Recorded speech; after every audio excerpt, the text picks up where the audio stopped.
नमस्कार, आप देख रहे हैं द हिंद 24 न्यूज और मैं हूं आपके साथ साक्षी निर्वाण। आइए नजर डालते हैं आज की कुछ खास खबरों पर। गौ सेवक पवन तोमर ने कहा कि उत्तर प्रदेश जैसे गौ प्रधान राज्य में जहां भारतीय जनता पार्टी की सरकार गौ संवर्धन और गौ संरक्षण की बात करती है, वहीं लगातार हो रही गौकशी की घटनाएं अत्यंत दुर्भाग्यपूर्ण और चिंताजनक है। उन्होंने कहा कि मुरादनगर और जलालाबाद की हालिया घटनाओं ने न केवल गौभक्तों की भावनाओं को आहत किया है, बल्कि यह प्रशासनिक लापरवाही और जिहादी मानसिकता की साजिश का परिणाम प्रतीत होती है। पवन तोमर के नेतृत्व में विजय नगर आर्मी ग्राउंड, सम्राट चौक पर गौभक्तों का एकत्रीकरण होगा, जहां से वे कमिश्नर को ज्ञापन सौंपेंगे और दोषियों पर कठोर कार्रवाई की मांग करेंगे। उन्होंने कहा, गौ माता केवल पशु नहीं, हमारी संस्कृति की आत्मा है। जब तक गौकशी पर पूर्ण प्रतिबंध और सख्त दंड नहीं होगा, समाज में यह अमानवीय प्रवृत्ति खत्म नहीं होगी। पवन तोमर ने सभी गौभक्तों, संगठन प्रतिनिधियों और धर्म प्रेमियों से आह्वान किया कि वे गौ माता की रक्षा के लिए एकजुट होकर आवाज उठाएं। नमस्कार, मैं निधि शर्मा। जिस तरह से आप देख सकते हैं, मेरे साथ है पवन तोमर जी। आइए बात करते हैं, गौ रक्षक है, किस तरह से इनको पता चला गाय के बारे में। और सबसे बड़ी बात है, कल ये रैली निकाल रहे कम से कम 700-800 लड़कों की टीम। आइए बात करते हैं कि किस तरह से गौ रक्षक सामने आए, क्योंकि बार बार गाय को काटा जा रहा है, लहूलुहान किया जा रहा है। सर, इसके बारे में बताइए, किस तरह से गौ रक्षक आज गौ भक्षक बन चुके हैं बहुत सी जगह पर। सबसे पहले तो आपके सभी दर्शकों को मेरा नमस्कार। दूसरा, अभी आपने बोला कि गौ रक्षक गौ भक्षक बन गए। जो लोग गौ भक्षक बने वो कभी गौ रक्षक थे ही नहीं जी। उन्होंने केवल गौ रक्षा का दिखावा किया। और जैसा कि अभी हम लोगों ने देखा कि अब मुरादाबाद के जलालाबाद में 9-9 महीने की प्रेग्नेंट गायों को काटा गया। उनके बच्चों के अवशेष जो है जमीन में से खोद करके गौ सेवकों ने निकाले। और वहाँ पर भी कुछ लोगों ने अपनी नेतागिरी खत्म नहीं की। वहाँ पे जाके उनका कहना ये था कि जितने गौरक्षक हैं ये आके गाय कटवाते हैं और बाद में प्रदर्शन करते हैं। और ऐसा कहने वाला कोई समाजवादी का नेता नहीं था, कोई जो है बसपा का और कांग्रेस का नेता नहीं था। वो कहने वाला बीजेपी का मंडल अध्यक्ष था जी। अब जब ऐसी जिस पार्टी को हम लोग जो है सपोर्ट करते हैं कि भैया हमारे हिंदुत्व की पार्टी, और उसके कार्यकर्ता उसके पदाधिकारी आके हमसे ऐसे कहते हैं कि तुम लोग गाय कटवाते हो और तुम ही बाद में प्रदर्शन करते हो, तो कहीं ना कहीं हमें लगता है कि इन्होंने केवल दिखावा किया है गौरक्षा का, कभी ये गौरक्षक थे ही नहीं। आप सभी जानते हैं कि गौ रक्षक यानी गाय हमारी माता है, ये पहले से ही सिलसिला चला आ रहा है, क्योंकि इतने सारे देवी देवता हमारी गाय के अंदर विराजमान रहते हैं। लेकिन आज गाय के अंग अंग को काटकर बेचा जा रहा है। जिस तरह से इनकी रैली निकलेगी, रैली के बारे में बताइए, किस प्रकार का प्रदर्शन रहेगा। ये अभी ये तो डिसाइड नहीं हुआ कि हम लोग रैली निकालेंगे या केवल विरोध प्रदर्शन मतलब शांतिपूर्ण तरीके से रहेगा। अभी हम लोगों ने ये निर्णय लिया है कि हम कमिश्नर साहब को ज्ञापन देंगे, जिसमें हम लोग कुछ मुख्य मांगे हमारी वो जो है उनके सामने रखेंगे।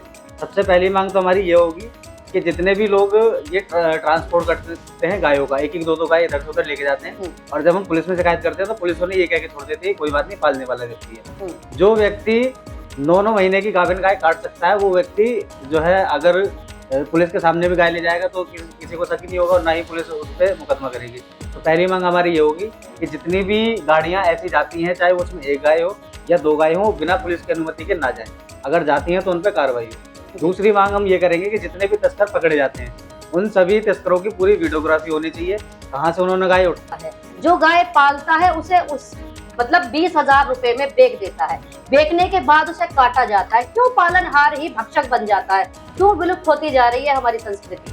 देखिए, अभी बचपन से हम लोग सुनते हुए आ रहे हैं कि लालच बुरी बला है जी। और वही लालच आज हमारे अंदर इतना ज्यादा घुस के बैठ गया कि वही हमारी संस्कृति का नाश कर रहा है, वही हमारी बहन बेटियों का नाश कर रहा है। आप देखिए कि हिंदुओं ने अपने लालच के चलते गाय कटवाई, अपने लालच के चलते बहन बेटियों का अपहरण होता है, वो इस्लाम में जो है चली जाती हैं, उनके साथ में बर्बरता होती है।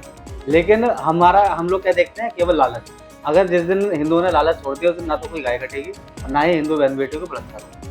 ये बहुत अच्छा इन्होंने जवाब दिया, क्योंकि जब हिंदू गाय पालता है वही हिंदू 20,000 की गाय मुसलमान को बेचता है, उसके बाद ही गाय काटी जाती है। तो कहीं ना कहीं तक हिंदू धर्म भी हमारा विलुप्त होता जा रहा है इस क्रिया में, जो कि सामने नहीं आ रहा। लेकिन सच्चाई है, अगर हम मुसलमान को टारगेट करते हैं तो कहीं ना कहीं हमारी जो जाति है, हिंदू धर्म, वो भी कहीं ना कहीं शामिल है। ये सही बात है? बिल्कुल।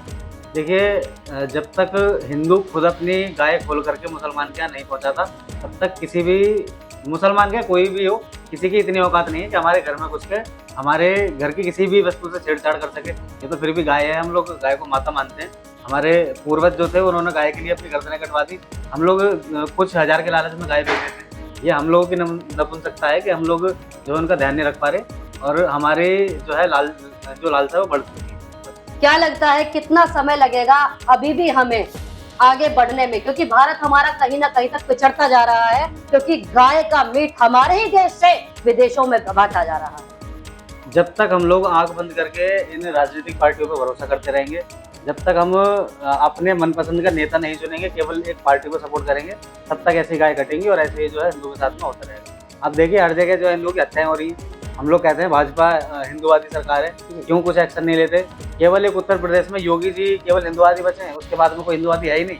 जितने भी इनके विधायक हैं, जितने भी सांसद हैं, गाजियाबाद में देख लो आप, कोई अतुल गर्ग जी सांसद हैं, क्यों नहीं बोलते हिंदुओं के लिए कभी कुछ?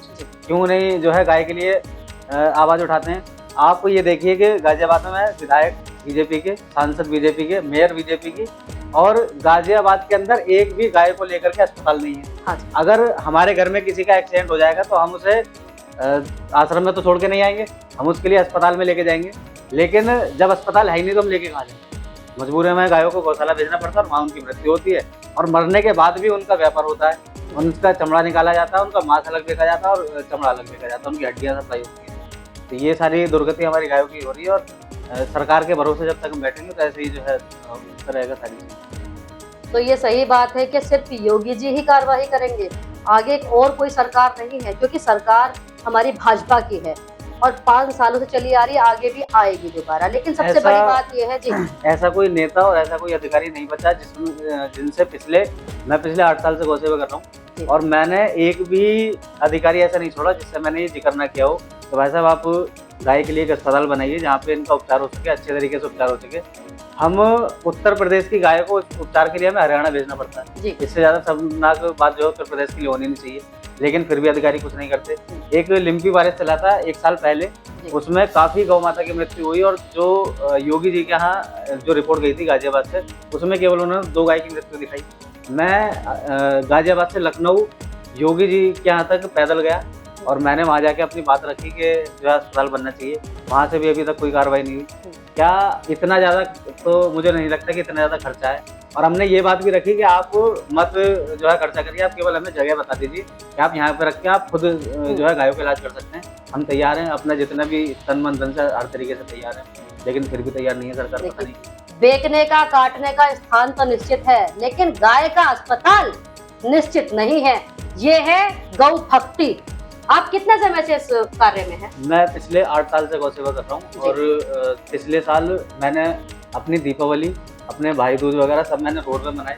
योगी जी तक जो है पैदल गया था मैं नवंबर में। और मतलब आप ये देखिए कि हम लोग अपना घर परिवार छोड़ के, हमारे घर वाले भाई दूज पे हमारी बहनें वीडियो कॉल करके रो रही हैं हमसे कि वीडियो मतलब भाई दूज का त्यौहार भाई बहन का, और तो इतनी दूर बैठा है। और उसके बाद भी योगी जी को इतना जो है वो नहीं लगा कि इन्हें थोड़ा सा समय देना चाहिए और इनके साथ में वार्ता करनी चाहिए। और जो भी इनकी मांगे, कोई ऐसा तो है नहीं कि हमारी बहुत ज़्यादा मांग थी। हम लोग केवल गौ सेवा के लिए गए थे, और अगर चाहते योगी तो बहुत अच्छा निर्णय ले सकते थे। योगी जी ने सारी बातें अपने गौ सेवा आयोग पे डाल दी, और गौ सेवा आयोग केवल उसे जो है गौ सेवक मानता है जो माला लेके रोड पे खड़े हैं उनके गले में डालने के लिए। जो हमारे जैसे गौ सेवक है जिनके पास में समय नहीं है माला डालने का, किसी गाय का एक्सीडेंट हो गया और वहाँ नेताजी आ रहे हैं तो हम पहले नेताजी को देखें, गाय को देखें। गाय रोड पे घूम रही है, एक्सीडेंट होंगे, नाले में गिरती हैं, कुएं में 40-40 फीट नीचे चली जाती हैं। अभी आपने तेलंगाना में देखा, कल एक गौरक्षक को गोली मार दी। तो केंद्र में तो बीजेपी है, चाहे तो बहुत अच्छा एक्शन ले सकती है। उल्टा जो वहाँ के गौरक्षक हैं उन्हें पुलिस ने पकड़ के थाने में बिठा रखा है 2 दिन से, उन्हें अभी तक छोड़ा नहीं। और जो जिसने गोली मारी है वो अच्छा खासा थाने में बैठा, उसने सरेंडर कर दिया, खुद ही को पता है कार्रवाई कुछ होनी नहीं। देखिए, ये पता था कि कार्रवाई होनी नहीं है, यानी कहीं ना कहीं तक प्रशासन, कहीं ना कहीं तक सरकार ये सच में ही गाय के मामले में विलुप्त है, कहीं ना कहीं खो चुकी है। क्योंकि निर्णय बड़ा गंभीर होगा अगर गाय पे लिया जाएगा। गौर से देखिए, इस इंसान को पवन नाम है, जो कि गाय के लिए 8 साल से कश्म में लगा हुआ है कि कुछ हो। आज तक अस्पताल नहीं बना योगी सरकार में। मैं निधि शर्मा, गाजियाबाद से। देखते रहिए द हिंद 24 न्यूज।